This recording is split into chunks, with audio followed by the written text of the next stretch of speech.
Covid के time में 230 million Indians poverty में गए। प्यू रिसर्च के नंबर्स हैं, उस वक्त इंडियन बिलियनियर्स की वेल्थ डबल हो गई। ये कोइंसिडेंस है या सिस्टम ही ऐसे डिजाइंड है? नहीं, सिस्टम ही ऐसा है कि जो अमीर और गरीब का गैप है वो जैसे जैसे कंट्री डेवलप करती है वो गैप भी बढ़ता है।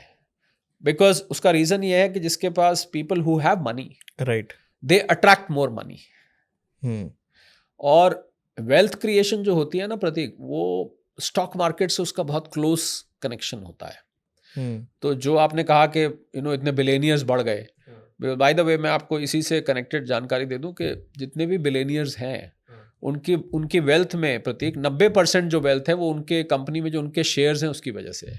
हाँ, वो तो ऑफ कोर्स ठीक है, पेपर वेल्थ उनके पास गाड़ियां हैं या प्रॉपर्टीज हैं, उसका प्रोपोर्शन बहुत कम होगा। Mainly it will be his holding और हर होल्डिंग इन द स्टॉक। तो क्योंकि स्टॉक मार्केट बढ़ी वहां से, कोविड में 7,500 निफ्टी था, आज निफ्टी 23,000-24,000 के बीच में है। तो आप देखिए 3 गुना से ज़्यादा निफ्टी बढ़ गया, तो नेचुरली उनकी वेल्थ 3 गुना बढ़ गई। And because the poorer people they don't hold shares. Bharat में तो कुल मुश्किल से 10-15 करोड़ लोग स्टॉक मार्केट से जुड़े हुए हैं, 20 करोड़ होंगे, डीमैट अकाउंट 21 करोड़। पर कैपिटल इनकम भी तो हमारे देश में बहुत कम है।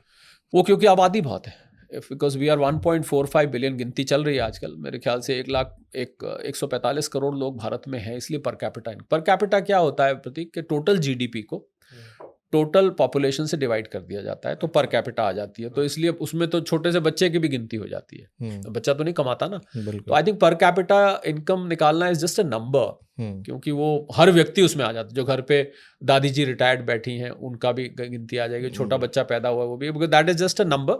बट ओवरऑल जो मैंने आपको figure the, that 90% of the people in this country earn less than 25,000 rupees, that is a startling number. अब बहुत अमीर देश नहीं है हमारा, ये सच है, ये बात बिल्कुल सच है।